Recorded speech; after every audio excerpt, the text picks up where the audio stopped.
အားလုံးပဲမင်္ဂလာပါဆရာကတော့စန်းရဝေရန်လေးဖြစ်ပါတယ်အခုဆရာပို့ချပေးမဲ့သင်ခန်းစာကတော့နှလုံးသားကိုအလှဆင်ပါဆိုတဲ့သချင်းလေးကိုဆရာပို့ချပေးမှာဖြစ်ပါတယ်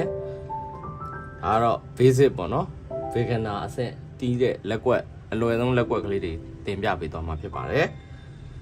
အဲ့တော့ဆရာရဲ့ဒီ Pianist ဝေရန်လင်းဆိုတဲ့ YouTube channel လေးကိုလည်း subscribe လုပ်ပေးကြဖို့တောင်းဆိုပါတယ်အဲ့တော့နှလုံးသားကိုအလှဆင်မှာတခြင်းလေးကိုစလိုက်ကြအောင်သူကကြတော့ရှေ့မှာသူကဒိုးနဲ့ပေါ့နော်မြန်မာဆိုဒီ6လုံးပုံနဲ့ထွက်တာပေါ့ဘေတိုးတက်ဆိုပြီးတော့เนาะအဲ့ဒါပေမဲ့တို့မှာကစန်းနေရတီးမယ်ဆိုတော့ဒိုးနေရာကိုတို့ကဒီလိုလေးဆရာအလွယ်လေးလိုက်မယ်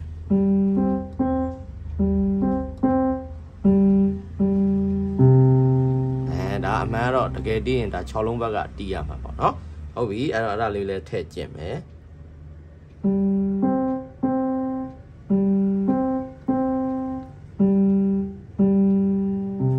လွယ်ပါတယ်နော် CGC နော်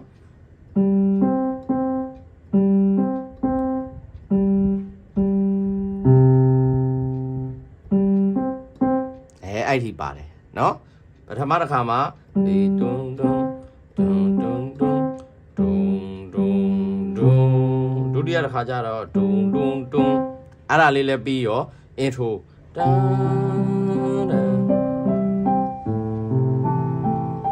အဲ့ဒါကိုပြမယ်နော်တန်းဆိုပြီးခုနတန်းဆိုတော့လည်းပြီးရောဒီဘက်က G ကိုနှိပ်ထားမယ် G နဲ့ဒီဘက်က C ဂိုင်းလူချလိုက်ပါပြီးရင်ဘယ်ဘက်ကကြည့်ပဲ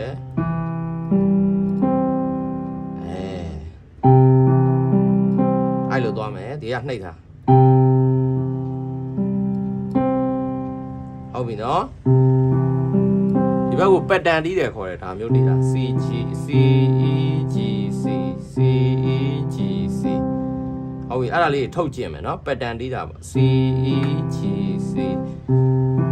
အဲ့လိုမျိုးလေးပြီးရင် A C E ဒါဆို A minor chord ကိုတီးတာအဲ့ဒါလေးထုတ်ကျင်ရမယ်တခြင်းထဲမှာအဲ့ဒါလေးတွေထည့်သုံးမယ်နော်ဟုတ်ပြီခုတော့တို့ဒီကဟုတ်ပြီနော်အဲ့ဒါရလောက်ပြီပြီးလို့ရှိရင်ညာဘက်ကအခုလေးပေါ့ C D E G အဲ့ဒါကိုလည်းခေါင်းဒါနဲ့ထပ်တွဲ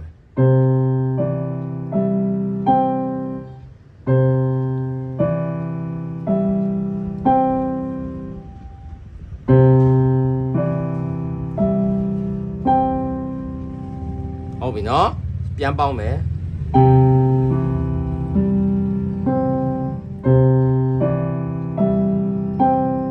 အဲ့တန်ရနော်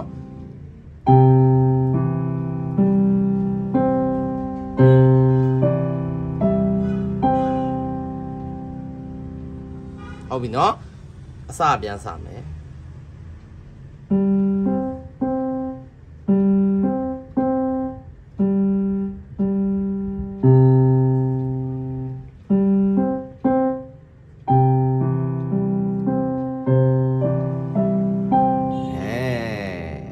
နော်ဘယ်ဘက်က pattern နဲ့ညာဘက်က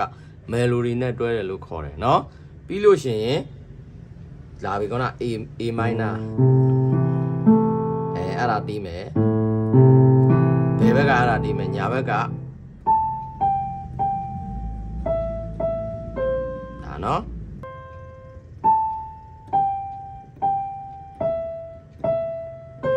အဲ့လေးကိုတွဲကြည့်အောင်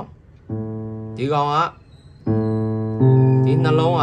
ဘယ်ဘက်ကြည့်တီးတယ်လှုပ်ပေးလိုက်မယ် A C ဟောဒီ E ကြမှာညာဘက်ကပါမယ်အဲ့လိုဘယ်ဘက်ကြည့်တီးတယ် E ကြမှာညာဘက်နဲ့အဲ့လိုတွဲမယ်အဲ့ဒါရမယ်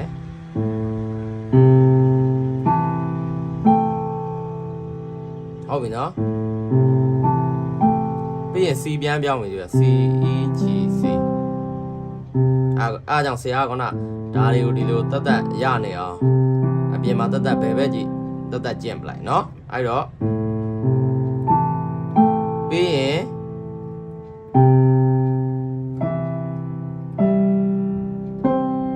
ဒီကောင်ကြအလုံးတိုင်းပါတယ်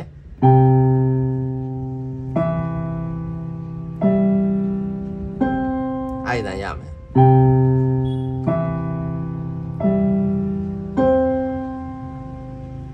အဲ့တော့ပေါင်းလိုက်ရင်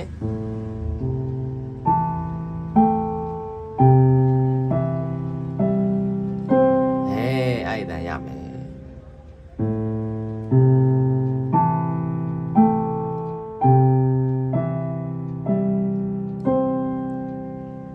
နော်ရှေ့ကပေါင်းကြည့်အောင်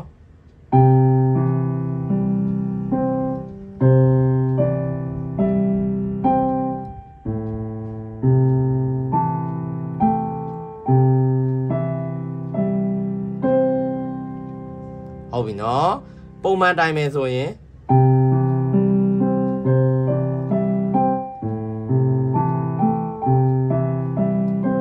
အဲ့ဒါရပါမယ်ဟုတ်ပြီနော်ရှေ့ဆက်မယ်ပြီးရင်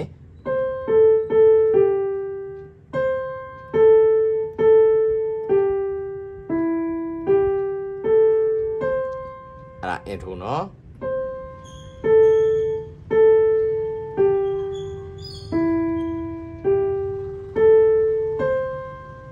ဟုတ်ပြီနော်အဲ့ဒါကိုဘယ်ဘက်က A minor chord နဲ့တွဲမယ်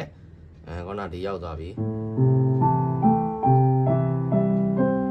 ပြီးရင် A minor ဒီဘက်ကဒါပဲเนาะဒါ A minor เนาะ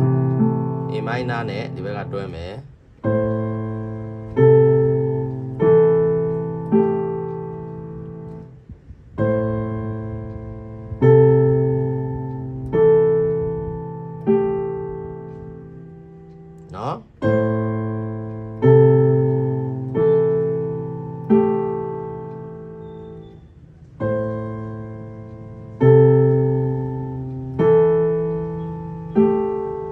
เนาะ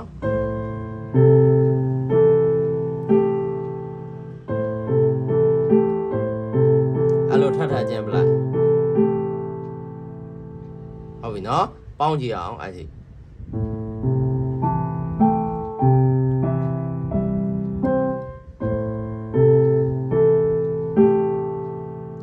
အဲ့ဒါရမယ်เนาะပြီးလို့ရှိရင်တော့အဲ့ဒါကိုဘယ်ဘက်ကလည်းဒီဇုံတီးမယ်အဲ့နှစ်ခုကို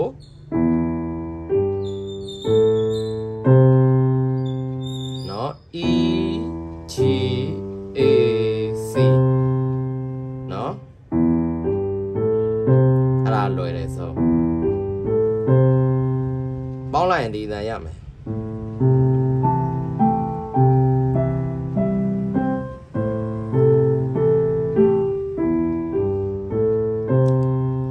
သူ့ခလုံးနဲ့သူသာမှန်အောင်နှိပ်လိုက်ဒါတန်တင်ထွက်သွားလိုက်ဟုတ်ပြီနော်အဲ့တော့ဆရာအစကနေလုံးဝအနှေးဆုံးလေးပြန်တီးပြမယ်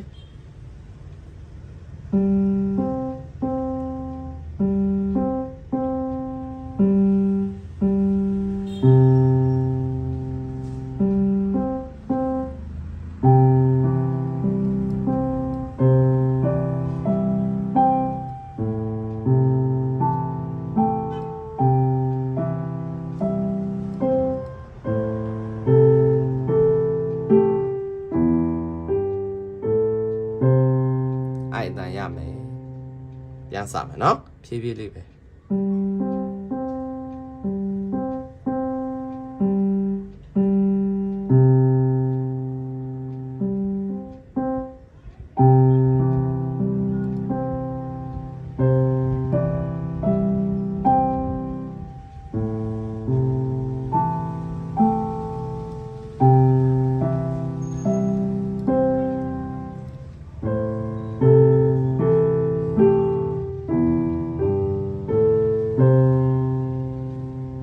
ဟုတ်ပြီနော်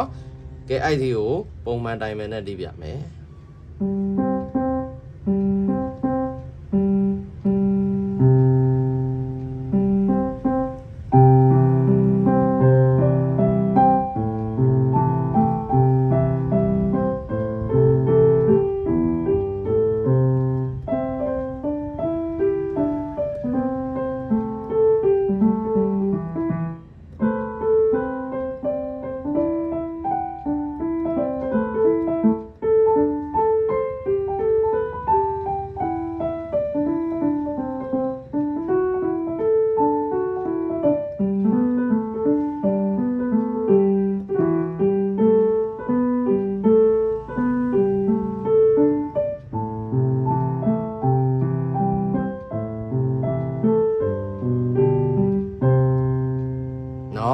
အဲ့အတန်ကိုရပါမယ်အဲ့တော့ခုဒီနေ့ဆရာ intro လေးကိုသင်ပေးလိုက်တယ်အဲ့ဒီ intro လေးကိုချောအောင်ကျင့်ကြပါเนาะချောပြီဆိုရင်လည်းပဲဆရာကိုပြန်ပြီးတော့ reply လေးပြန်ပေးကြပါဆရာကြီးဒီ intro တော့ရပြီဆိုတဲ့အကြောင်းเนาะပထမဘက်ကိုဆက်ပြီးသင်ပေးပါမယ်